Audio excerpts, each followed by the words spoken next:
Rwanda is committed to deliver a safe and successful physical event in just about 100 days from now. The Secretary General has been here on a 3-day official visit to discuss and assess Rwanda's preparedness to host CHOGM in June 2021. I wish to express our deep appreciation for the valuable support provided by Right Honorable Scotland and the entire Secretariat team since the beginning of our preparations. The global COVID-19 crisis has deeply shown the urgent need for solidarity and the importance of having a more concerted approach in addressing current challenges and being ready for the future one. CHOGM 2021 will be an opportunity for the Commonwealth to reiterate its capacity to lead on issues of global concern such as health security, climate change, gender equality, and economic recovery, with a clear focus on actions and impact. CHOGM will also serve as a platform to build strategic partnerships and speak with one voice as we look beyond June 2021 and towards upcoming other important events, including the COP26. The diversity of the Commonwealth makes it a unique organization, and CHOGM participants will have the chance to learn more about our country's journey, travel around to visit Rwanda, and connect with our people and culture. People-to-people exchanges will also contribute to further strengthen Rwanda's relations with other members of Commonwealth as we work together to achieve our common goals. Unfortunately, COVID-19 has forced us to postpone CHOGM for a year. And though we are not yet out of this crisis, the distribution of vaccines around the world and the kickoff of national vaccination campaigns, including in Rwanda last Friday, give us a positive outlook for the coming months. In line with our COVID-19 response, which has been swift and robust, we will continue to monitor the situation closely and review our prevention measures in accordance with the WHO guidelines to ensure the safety of all participants. Over the next 2 weeks, our CHOGM team will organize advance visits for all Commonwealth member countries to be briefed in details on our preparations and plans for the June meeting. Finally, as Rwandans look forward to welcoming people from all over the world, we as Rwandans look forward to welcoming people from all over the world in their second home. Can I thank the Honourable Minister for extending on behalf of the Rwandan government this very kind invitation to me to come to Rwanda to look at the levels of preparation that there have already been undertaken in preparation for our Commonwealth Heads of Government meeting. It is a rare privilege to be allowed to come back to this beautiful country of 1,000 hills. I think we have all gone through a very difficult period in the last year, a period of darkness, a period of concern, where our lives and our livelihoods have been adversely affected by the coronavirus 19 pandemic. And so it is with fresh enthusiasm that we look forward to an opportunity when we can come together as a Commonwealth family of nations to consider how we can respond to the challenges that have been set for us, not just by the pandemic, but by climate change and by the economic fallout that it has brought.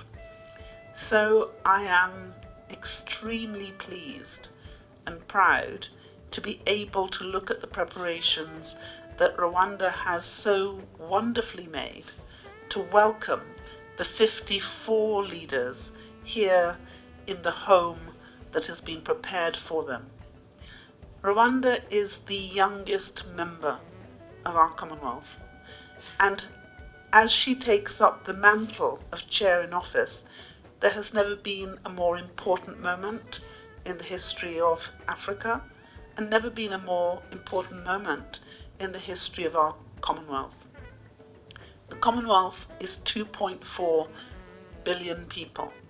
We encompass all regions, all races, all dynamics.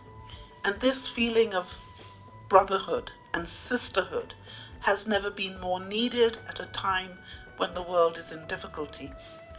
So it has been an extraordinary pleasure for me not only to be able to discuss with our hosts here in Rwanda the preparations that have been made, but to see for myself the extent, the depth of the careful consideration and preparation that has been made to enable us to come together with the grace of God in June to celebrate our family, to innovate, to look at how we can transform and how we can come together to craft the solutions that not just our commonwealths will need, but also the world needs.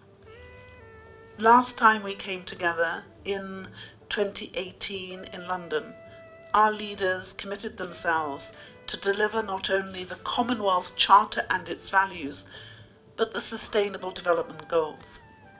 We know that the Rwandans are second to none when it comes to equality.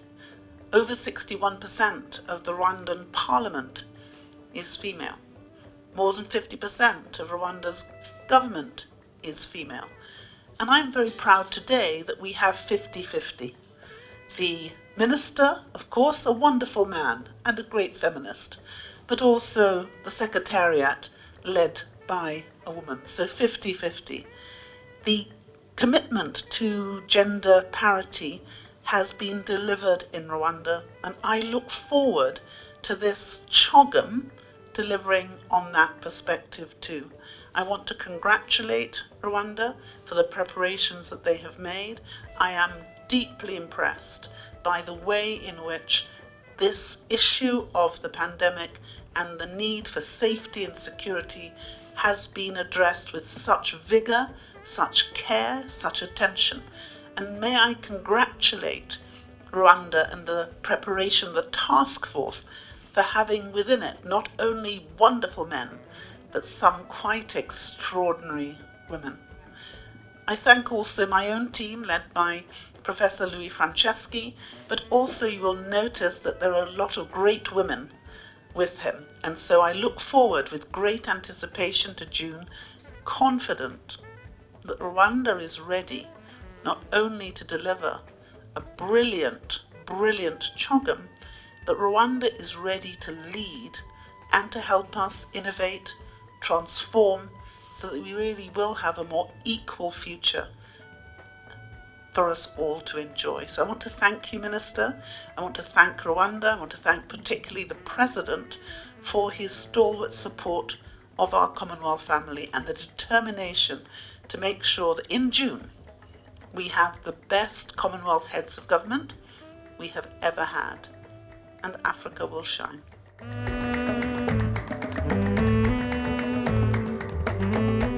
Rwanda is using various platforms to access vaccines, COVID-19 vaccines. We are using these platforms at bilateral level. We are using COVAX. We are using the Africa Medical Supply Platform, among others. Our wish will be that everyone who will be attending CHOGM 2021 is vaccinated by the time of CHOGM. But in addition to the contribution of the Commonwealth to countries to access vaccines, Commonwealth is made of 54 countries. Some of these countries are contributing to COVAX, some others are benefiting from COVAX. And I would just say that we hope that by June, everybody would have access to the vaccine so that we can have a safe CHOGM. And that's the reason why we are working on guidelines, what we call the protocol. I guess you are referring to health protocols. The Ministry of Health is leading us in that, and we are following also the guidelines of the World Health Organization so that we can know what we will be requesting for people who will be coming to attend CHOGM. If everybody would have been vaccinated, that would be great. If we need to test them on arrival and so on and so forth, but we are taking into consideration COVID-19 in whatever we are preparing, and we keep flexible to adjust to the new situation comes June 2021. We are planning for a face-to-face CHOGM, and the maximum number of people to be here to participate in that face-to-face CHOGM. We want to have as many leaders as possible attend. Our ideal is to have all 54 leaders of the Commonwealth here together to plan, to plot as to how we can reset the whole agenda to maximize the opportunity to enable our young people. 60% of the Commonwealth is under the age of 30, and you know many people have been talking about this generation as the COVID generation. We want that COVID generation to be a transformatory a generation, one built on innovation and creativity and opportunity, because the genius that we have seen comes from quite often when we're put under pressure. If you see the difference between the coal and a diamond, that diamond comes from pressure, and we have been put under a lot of pressure, but we have shone. So we want this face-to-face CHOGM to take place, and we are planning for a face-to-face CHOGM.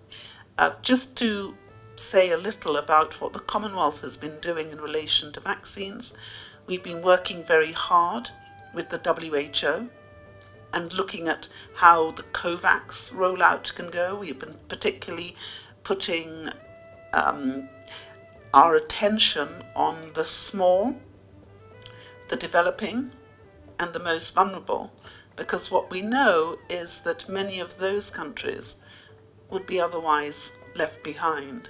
If we look at what India has done in terms of helping their brothers and sisters across the Commonwealth, whether it's been here in Africa, in the Caribbean, in Asia, and in the Pacific, this is a sign of our Commonwealth coming together to try and be the difference that we need to make.